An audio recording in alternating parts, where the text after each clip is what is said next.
Hello everyone, my name is Rohit Singh and I'm a junior executive member of HRidhaan, the HR club of IIM Raipur. If you have any queries, please post it in the comment section. We'll be more than happy to address it. Now my teammates will introduce themselves. Hello everyone, I'm Ashish Verma. Hello everyone, I'm Shubham Raj. Hello everyone, I'm Arvind Prabhu. Now Shubham will tell something about questions like how to answer questions like tell me something about yourself.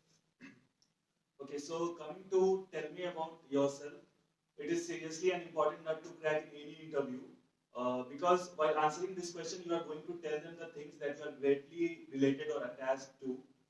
When you tell you about yourself, tell things that for which you are known in your social sphere, things the interview may not find in an average aspirant.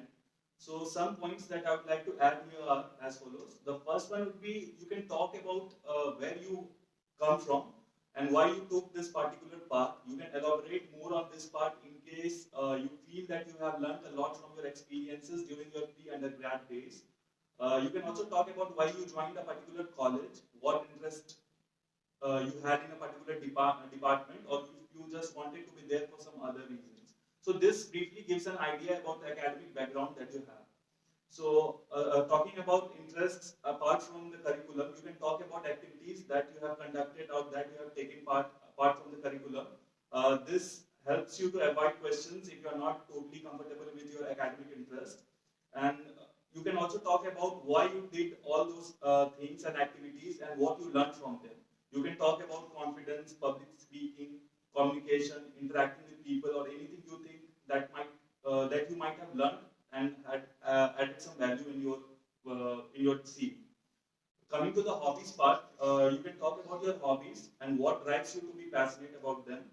One more last point to add here is if you have a work ex, then reduce the part that talks about your undergrad and start with your work experience and then talk about the undergrad. Keep the most recent items in your list first and then the things that go in that order. Coming to the don'ts, the first point would be you need not reiterate your name again if the interviewer has already asked your question using your name. You can avoid the factual details, like you can avoid the name of your parents or the age of your siblings and all these things. The question, tell me about yourself, is quite critical as your entire PI is going to rotate over the answer that you give. They are going to pick keywords and they will try to beat you in your own push. So basically, I follow a simple, straightforward structure to this question that allows me to cover things that I have done and also direct the interview to things I know I'll be good at answering. On an ending note, a small piece of advice. I would recommend that you find your own answer to this question, write it somewhere, read it after a good amount of time. You won't find it good enough. You won't find it creating a satisfactory image of yours. And then you would edit it and take it to near perfection. So now my teammates will take you forward with why MBA. The first one is Rohit. So now I'll introduce some more things about my background. I'm a first year PGDM student of IIM Raipur. I have graduated with a Bachelor of Technology in Computer Science and Engineering from NIT Bhopal. I have worked as a senior analyst in Capgemini for 21 months. So since I have a work ex, I would throw some light on questions pertaining to mainly work ex, the candidates who have already a prior experience of working in organizations. I would focus mainly on those students. So you may show how your job requires you to pursue an MBA and in what ways it is adding value to your career. The other reasons could be that you want to start a new venture, enhance management skills to handle your family venture, along with many other reasons that may vary from person to person. You may also relate your career plan after MBA to the reasons for you pursuing a master degree in the field of management. It is always better if your answer is of specific nature rather than giving a general answer. Your answer should be relevant with your own life experiences, which makes your answer more realistic. If I may share my own experience, I related it to my curiosity and desire to learn about the economy and the business world. I said that as I was from a technical background, having pursued my engineering in computer science, I found it very tough to understand jargons of business, finance, and economy while reading newspapers. This incited my curiosity to delve deeper into this sector and ultimately motivated me to pursue a career in the area of business and management. Be confident while answering the questions and make sure to connect all the dots. Whatever your answers be, it should be coherent and directed to your vision in your life. Now, the next question will be taken by Ashish. See, I am a 2017 graduate in mathematics from the University of Delhi, which makes me a non-engineer fresher. And there are very less people with my academic background who decide to pursue an MBA. So my answer would be a bit different than that of my counterparts. So after completing my class 12th, I had an option of venturing into one of the most sought after career paths, that is engineering. But I chose a riskier path instead and chose to pursue my graduation in mathematics. So I did this because I wanted to take the road less traveled. My graduation was filled with theoretical aspects, theorems, and their proofs.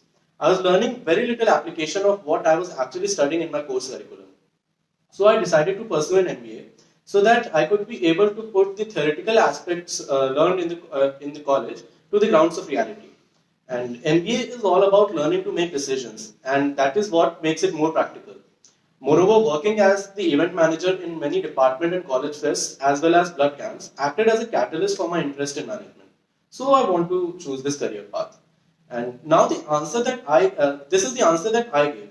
But you need to be ready with your own, because this question will stay with you even during your MBA.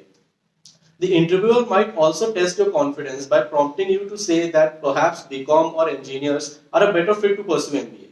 But you need to take a stand for yourself and focus on what points of differences you provide to them which your fellow aspirants can't. So now I'm a 2018 graduate in electronics and communication engineering. So now, as you can see, I'm an engineering fresher. So being most of the applicants for CAPS will be engineers only. So you need to prepare such an answer that will differentiate you from rest of them. So if I quote my answer, during my undergraduation, I pursued 2 internships related to management area. The first one was a remote internship with Professor Samir Mathur from IIM Raipur, and another one was as a business analyst intern in P Manifold Solutions. My initial interest and these internships helped me to choose the MBA as my future career path. Now, management, as we know, is challenging and involves problem solving and negotiating skills. It also helps you. It also teaches you maximum utilization of available resources. So, I strongly believe that these qualities are needed for any profession. Now, as we have 3 different perspectives on the why MBA question. Now, for the questions related to your work ex, Rohit will be answering. Yes, thank you, Arun. Now, I would like to throw some light on how to answer questions pertaining to your work experience. For those candidates who are having prior work experience, should prepare well about the companies they have worked for. Some of the common facts that a candidate needs to be aware of are the vision and the mission statements of their company, the organizational structure of the company that your company follows, the head office and the foundation year, a little bit of history. If your company is an MNC, then the international headquarters, the national headquarters, the CEO and MD of the company, the India head of the company, tagline, etc. Along with the above information, the candidate should be thorough about his or her job in particular. For example, the daily tasks performed in general, about the project they are working, the client and information about their firm, tools, platforms, and the computer languages, if any, you have worked on. It will add immense value to our experience if you can tell something about your achievements during your job, like if you have received some award for your performance, letter of appreciation from clients, recognized for any major changes that you have recommended or implemented in your previous job, contributed in any other way that adds some value to you and the company you have worked for. If you have mentioned your interest in HR, then also go through the major HR policies of your company. The changes in your organizational culture because of recent judgment of the Supreme Court on Article 377 of the Indian Penal Code, the role of HR and your own experience with the HR department of your company and challenges you faced, if any. You can also suggest some changes you would like to see in the functioning of the HR department of your organization. Moreover, you should be aware of the recent changes in the company and environment laws that directly or indirectly have any bearing on the industry your company is a part of. The impact of budget is also very important pertaining to your industry. Basic financial information of the recent quarter or recent year about your company and its overall performance is also very vital. The major challenges faced in our industry, like high rates of attrition, environmental laws, and other significant internal or external challenges. So, the next will be taken over by Ashish. Now, as for the domain-related questions, as many of you would be freshers, it is very natural that your interview would drive around your academics, your undergraduate academics. So, as the interviewer checks your personality, which is the main driver for your ability to be a manager. So, prepare your academic subjects really well, as they are, since good understanding of the subjects indicates strength as a student. Take 2 or 3 of your undergraduate subjects, prepare them really well, so that you'll be able to answer any questions regarding to them. Generally, the interviewers ask about your favorite subjects before barging in on those questions. Also, talk about your internships and projects that you have taken in the projects that you have taken in your undergraduation, and prepare them really well. Now, as we know, before going for any interview, you should also have an internal and external analysis of so that how you will be able to perform them. So now the SWOT analysis will be taken up by Shweta. Okay, so second most generic question that is asked in the interview is the SWOT analysis. The interviewer may ask you about questions like tell me about your strengths or tell me about your weakness. You may be asked about your strengths and weaknesses in one question, or you may be asked about them in 2 separate questions. In the event that you are asked about your strengths and weaknesses at the same time, discuss your weaknesses first, and then you can end up on a positive note. Secondly, I would also like to add additional context and a specific example or story of how this trait has emerged in your personal life or a professional life. That context will give interview insight into your level of self-awareness and commitment towards the professional growth.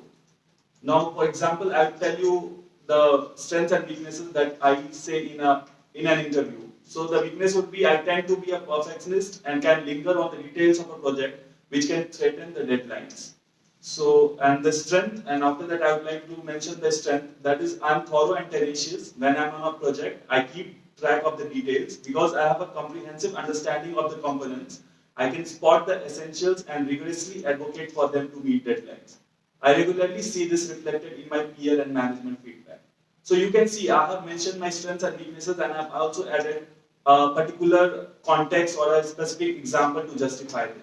So you should be ready with the live examples associated with your strengths and weaknesses. Now I'd like to mention the don'ts whenever you are asked this question. The first one is don't list multiple vague strengths. Stay focused on 1 or 2 key qualities that relate directly to the role and support them with specific relevant examples. Don't make jokes. Don't be arrogant, inflate your strengths or lie about your abilities. Also, don't be too humble or underestimate yourself.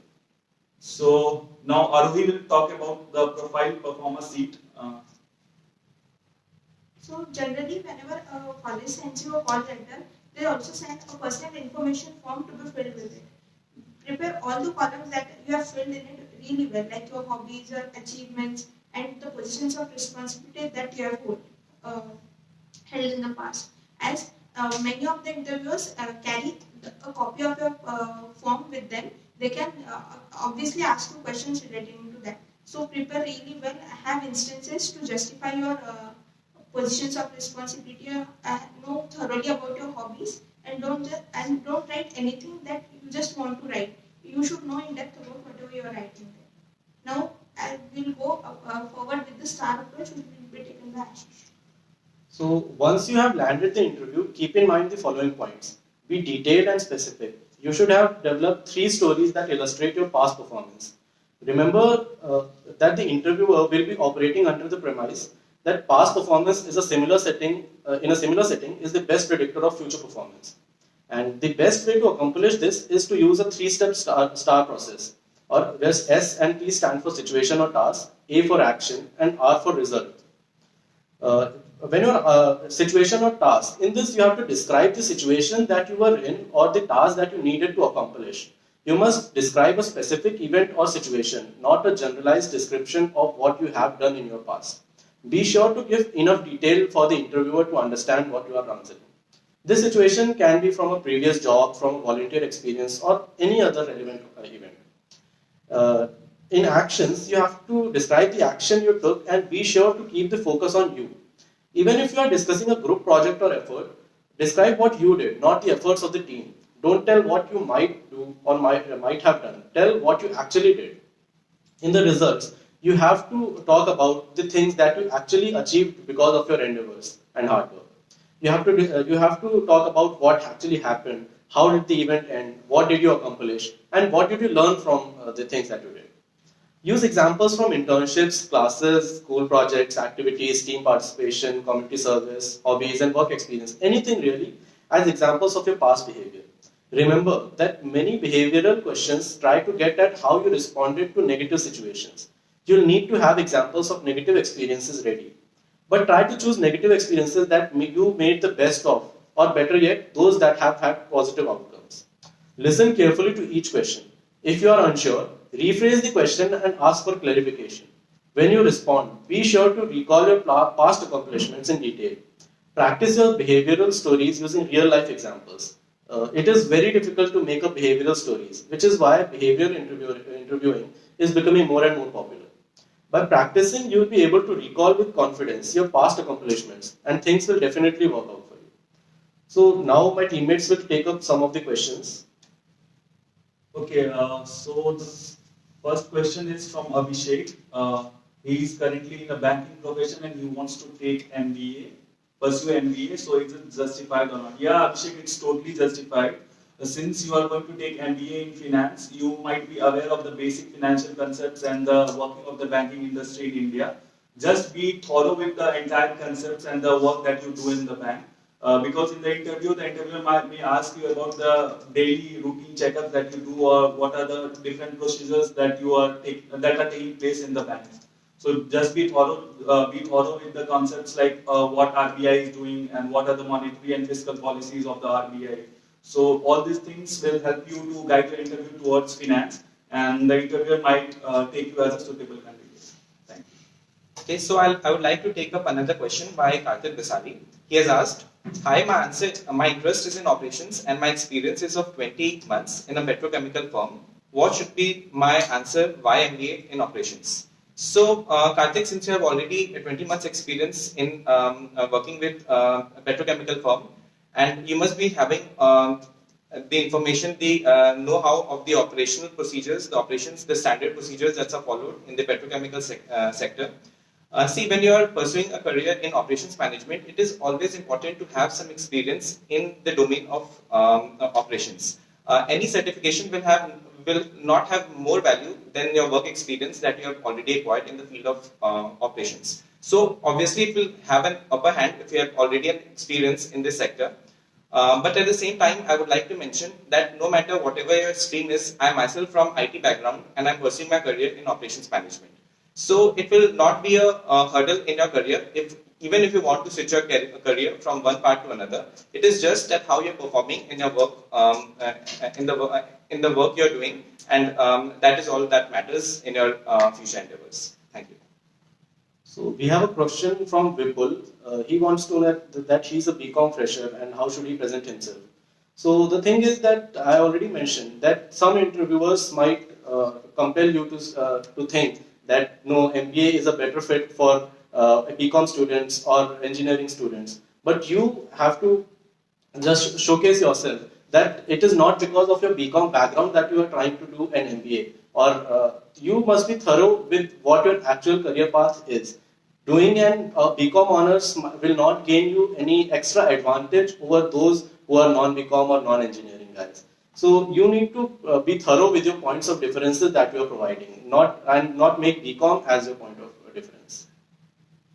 Okay, so the next question is from Mr. Kunal. He is asking, is 4 years experience disadvantage for the new hires? No, Kunal, I totally disagree with you. The 4 years experience thing might turn into an advantage for you, because many of the consulting firms do come for recruitment and they especially ask people with a lot of work experience. They should be thought of with the industry in which they had been working previously. So that might turn a silver lining for you instead of being a disadvantage. Okay, so that's it from us, and you can post your further questions in the comments. And we hope that you derived some useful things from this session that will help you in your interviews. So all the best, guys.